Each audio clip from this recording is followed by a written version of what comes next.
കണ്ണുകൾ കഥ പറയുമ്പോൾ A suspense thriller. Rachana Irfana Ramshi. Part 8. പിന്നെ എൻ്റെ പ്രിയ വായനക്കാരോട്, സബ്സ്ക്രൈബ് ചെയ്യാതെ കഥ വായിക്കുന്നവരൊക്കെ ഒന്ന് സബ്സ്ക്രൈബ് ചെയ്യണേ. അതുപോലെ തന്നെ നിങ്ങൾക്ക് എൻ്റെ കഥ ഇഷ്ടപ്പെടുന്നുണ്ടെങ്കിൽ ലൈക്ക് ചെയ്യാനും കമൻറ്റ് ചെയ്യാനും ഷെയർ ചെയ്യാനും മറക്കല്ലേ. Back to the story. അവർ പുറപ്പെടാനിറങ്ങുമ്പോഴാണ് റോഷൻ്റെ ഫോണിലേക്ക് DGP വിളിച്ചത്. ഓക്കെ സാർ, ഞങ്ങളിപ്പോൾ തന്നെ അങ്ങോട്ട് വരാം. റോഷൻ അതും പറഞ്ഞ് ഫോൺ കട്ട് ചെയ്തു. What happen Roshan? എല്ലാവരും കാര്യം എന്തെന്നറിയാൻ റോഷനെ ഉറ്റുനോക്കി. നമ്മൾ എന്ത് നടക്കരുതെന്ന് വിചാരിച്ചോ അത് തന്നെ സംഭവിച്ചിരിക്കുന്നു. വർക്കല ബീച്ചിനടുത്തുള്ള റോഡിൽ ഒരു മൃതദേഹം കൂടി. റോഷന്റെ വാക്കുകൾ പാതി വഴിയിൽ മുറിഞ്ഞു. എല്ലാവരുടെയും മുഖം നിരാശയാൽ മൂടി. വെൽ, നമുക്കിനിയും കാത്തിരിക്കാൻ സമയമില്ല, കമോൺ. അവർ സമയം വൈകാതെ ബീച്ചിനടുത്തേക്ക് പോയി.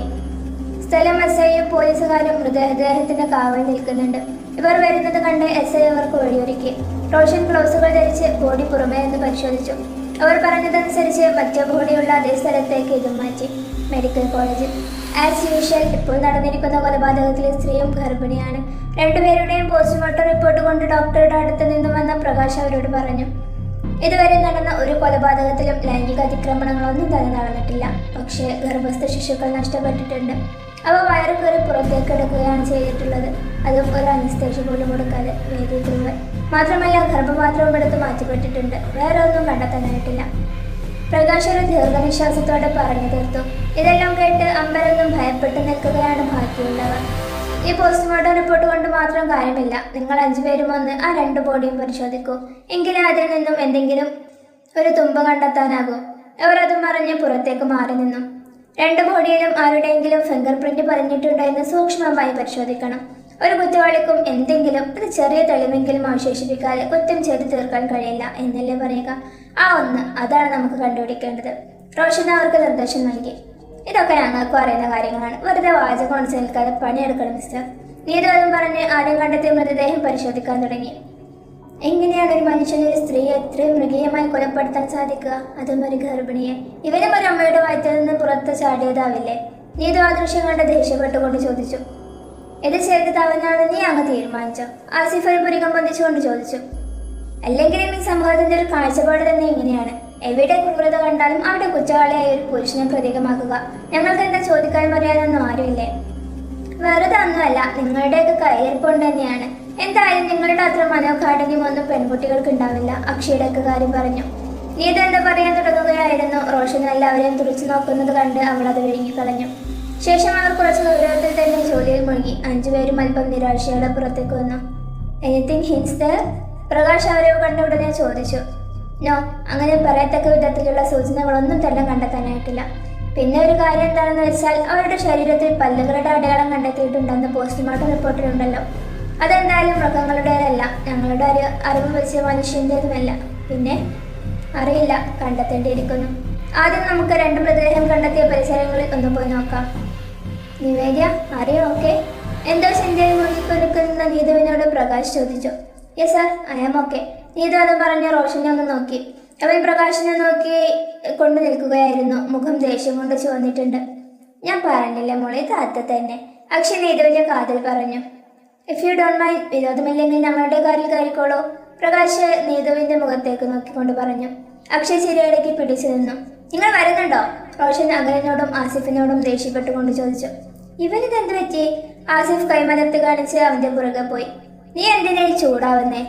നീ ശ്രദ്ധിച്ചോ എന്ന് എനിക്കറിയില്ല, ആ പ്രകാശിന് നീതുവിന് ഒരു പ്രത്യേക നോട്ടം ഇല്ലാതില്ല.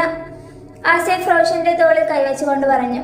അവൾ ആര് നോക്കിയാലും എനിക്കിപ്പോ എന്താ? റോഷൻ അതും പറഞ്ഞ് കാറിൽ കയറിയ വാതിലൊന്ന് ശക്തിയിലടച്ചു. ഓഹോ, നിനക്കില്ലാത്ത വിഷമം നിന്റെ ഭാര്യയുടെ കാര്യത്തിൽ എനിക്കെന്തിനാ? നീ ആരെയെ കാത്തു നിൽക്കുന്നത്? വണ്ടി എടുക്ക്. കാർ സ്റ്റാർട്ട് ചെയ്യാതെ നോക്കിയിരിക്കുന്ന റോഷനോട് അഖിൽ ചോദിച്ചു. അത് പിന്നെ. റോഷൻ അതും പറഞ്ഞ് വാക്കുകൾക്കായി പരതുമ്പോഴാണ് നീതുവും അക്ഷയും ഡോർ തുറന്ന് കാറിൽ കയറിയത്. ഓഹോ, ഇതായിരുന്നല്ലേ കാര്യം. ആസിഫ് പിറുപിറുത്തു. എന്തേ, അവന്റെ കൂടെ ഉപ്പ് കയറി പോയിക്കൂടായിരുന്നോ? റോഷൻ പുറകിലേക്ക് നോക്കാതെ ദേഷ്യപ്പെട്ടുകൊണ്ട് ചോദിച്ചു. ആ, എനിക്കിപ്പോൾ അവന്റെ കൂടെ പോകാൻ സൗകര്യമില്ലായിരുന്നു. എനിക്ക് തോന്നുമ്പോൾ ഞാൻ പോയിക്കൊണ്ട്. അതിന് എനിക്ക് ഇയാളുടെ സമ്മതം ആവശ്യമില്ല. നീതുവും വിട്ടുകൊടുത്തില്ല. ഇതും കൂടി കേട്ടപ്പോൾ റോഷന് പിന്നെയും ദേഷ്യം കൂടി. അവൻ പരമാവധി വേഗത്തിൽ വണ്ടിയെടുത്തു. വർക്കല ബീച്ചിലേക്കാണ് അവർ ആദ്യം പോയത്. അവരെ കാണുന്നില്ലല്ലോ. അവർ വിമാനത്തിലൊന്നും അല്ലല്ലോ വരുന്നത്. ഇത്രയും വേഗതയിൽ നമ്മൾ വന്നതുപോലെ അവർക്ക് വരേണ്ട ആവശ്യം എന്താ? ഞാൻ വിചാരിച്ചത് ഇവിടെ എത്തുമ്പോഴേക്ക് എൻ്റെ വെള്ളത്തുണൽ പൊതിയേണ്ടി വരുമെന്നാണ്. ഓ തമാശക്കാരി. അതും പറഞ്ഞ് ആസിഫ് അക്ഷയെ അടിക്കാൻ പോയതും അവൾ തുറച്ചു നോക്കുന്നത് കണ്ട് അവൻ ആ കൈ പിൻവലിച്ചു. അല്പസമയത്തിനകം തന്നെ മറ്റുള്ളവരും അവിടെ എത്തിച്ചേർന്നു.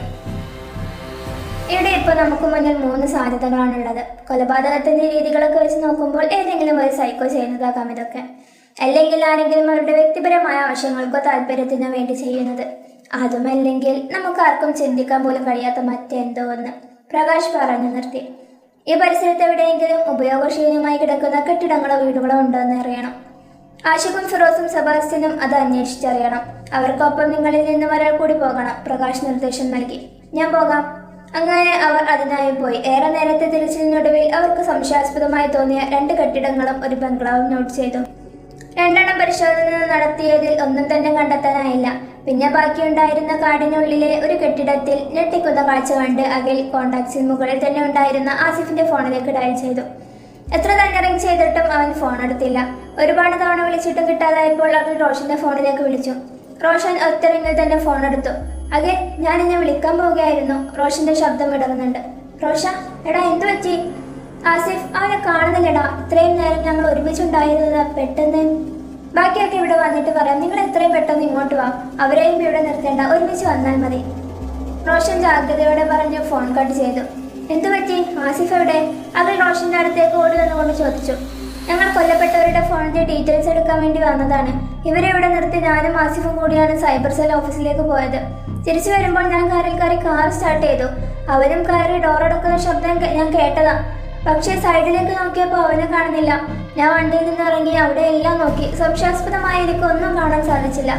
അവസാനം എന്റെ ബുദ്ധി പോലും നിശ്ചലമായി പോയി. ഇത് പറയുമ്പോൾ റോഷന്റെ കണ്ണുകൾ നിറയുന്നുണ്ടായിരുന്നു. കാരണം അവൻ അവന്റെ ഹൃദയത്തിൽ സൂക്ഷിക്കുന്നവരാണ് ആസിഫും അഖിലും. ഇത് റോഷന്റെ കയ്യിൽ നിന്നും ആസിഫിന്റെ നമ്പർ വാങ്ങി അവന്റെ നമ്പറിലേക്ക് ഡയൽ ചെയ്തുകൊണ്ടിരിക്കുന്നുണ്ടായിരുന്നു. റോഷൻ ആകെ തളർന്നിരിക്കുന്നതിനാൽ അവന് ഒന്നിനും സാധിച്ചില്ല. ഇപ്പോൾ സിഗ്നൽ കിട്ടുന്നുണ്ട്, നീതു ആവേശത്തോടെ പറഞ്ഞു. അതുപയോഗിച്ച് അവർ ആസിഫിന്റെ ലൊക്കേഷൻ കണ്ടെത്തി. എല്ലാവരും വണ്ടിയിൽ കയറൂ, നമുക്ക് ഇപ്പോൾ തന്നെ അവിടേക്ക് പോകണം. റോഷൻ, നീ വണ്ടി എടുക്കണ്ട, ഞാൻ ഡ്രൈവ് ചെയ്തോളാം. അവർ ആസിഫിന്റെ അടുത്തെത്തി. അവൻ ഉണ്ടായിരുന്നത് നേരത്തെ അഖിലും ആഷിഖും ഫിറോസും സെബാസ്റ്റ്യനും കണ്ടെത്തിയ ഒഴിഞ്ഞ കെട്ടിടത്തിന്റെ അടുത്തുള്ള കാട്ടിലായിരുന്നു. ശരീരത്തിൽ മുറിവുകളൊന്നും സംഭവിച്ചിട്ടില്ല. ഉയർന്ന ഡോസിലുള്ള മരുന്ന് ഉപയോഗിച്ച് ബോധം കെടുത്തിയതാണ്. ആസിഫിന്റെ ബോധം വന്നിരുന്നെങ്കിലും അവൻക്കൊന്നും അനങ്ങാനോ സംസാരിക്കാനോ സാധിച്ചില്ല. റോഷനും അഖിലും അവനെ താങ്ങിയെടുത്ത് കാറിൽ കയറ്റി ഹോസ്പിറ്റലിലേക്ക് വണ്ടിയെടുത്തു. ആ ടെൻഷനിൽ അവൻ നീതുവിനെയും അക്ഷയെയും മറന്നിരുന്നു. സർ, ഇതാണ് ഞങ്ങൾ പറഞ്ഞ കെട്ടിടം. ഇവിടെയാണ് ഞങ്ങൾ അത് കണ്ടത്. വരൂ, നമുക്കൊന്ന് കയറി നോക്കാം. ഏതായാലും എന്ത് ചെയ്യണമെന്നറിയാതെ നിൽക്കുന്ന നീതുവിനോടും അക്ഷയോടും പ്രകാശ് പറഞ്ഞു. അവർ പതിയെ കെട്ടിടത്തിന്റെ മുൻവശത്ത് കൂടി അകത്ത് കയറി. അവിടെ ആകെ ചിലന്തിവലകൾ കൊണ്ടും മാറാല കൊണ്ടും നിറഞ്ഞിട്ടുണ്ട്. ഞങ്ങൾ ഇവിടേക്ക് വരുമ്പോൾ ഇതിനേക്കാൾ കഷ്ടമായിരുന്നു. 2 ദിവസങ്ങൾക്ക് മുൻപല്ലാതെ ഒരു മനുഷ്യൻ ഇവിടേക്ക് വന്ന ഒരു പ്രതിയോധിയും ഉണ്ടായിരുന്നില്ല.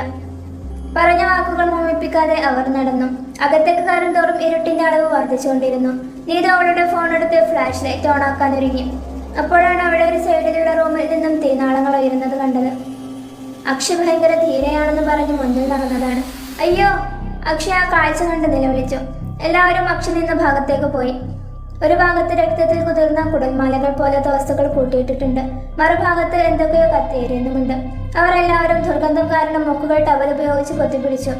How is this possible? Firoz അമ്പരന്നുകൊണ്ട് ചോദിച്ചു. എന്തു പറ്റി? സർ, ഞങ്ങൾ നേരത്തെ വന്നപ്പോൾ ഇതേ സംഭവം ഈ ഓപ്പോസിറ്റുള്ള മുറിയിലാണ് ഉണ്ടായിരുന്നത്.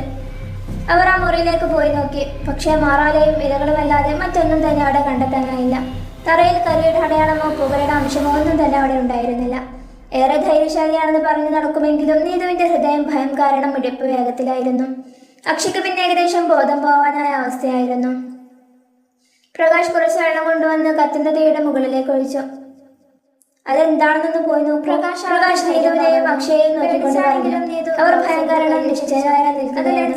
പ്രകാശ് അവർക്ക് ധൈര്യം പകർന്നു. പേടിച്ചാണെങ്കിലും നീതു ഗ്ലാസ് എടുത്ത് കയ്യിൽ ധരിച്ചു.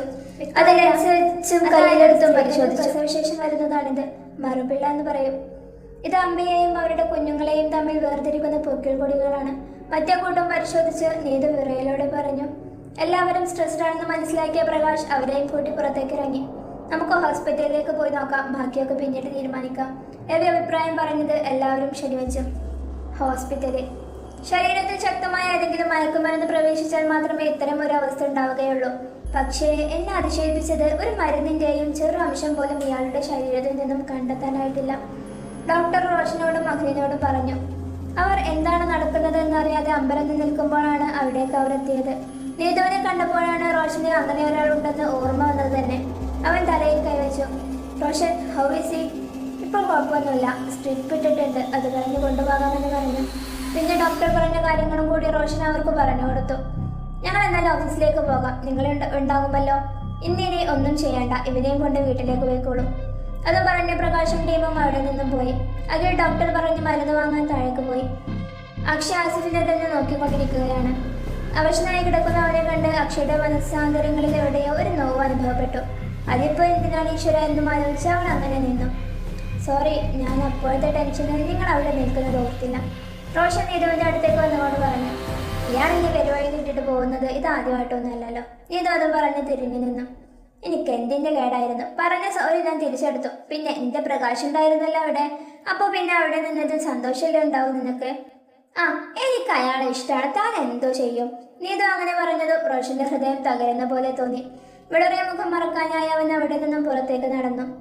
നിങ്ങൾ എന്റെ കഴുത്തിൽ ഈ താലി കെട്ടിയ നിമിഷം മുതൽ അത് ഇഷ്ടപ്പെട്ടിട്ടായാലും അല്ലെങ്കിലും താൻ എന്റെ ഭർത്താവായി മാറി. ഇനി ഈ ജന്മം എന്റെ മനസ്സ് മറ്റൊരു പുരുഷനെയും ആഗ്രഹിക്കില്ല.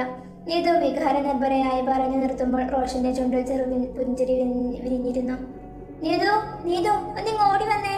അക്ഷയ് ആസിഫ് കിടക്കുന്ന റൂമിൽ നിന്നും ഉറക്കെ വിളിച്ചു. ഇവിടെ? അക്ഷയുടെ വാക്കുകൾ പാതി വഴിയിൽ മുറഞ്ഞു. തുടരും.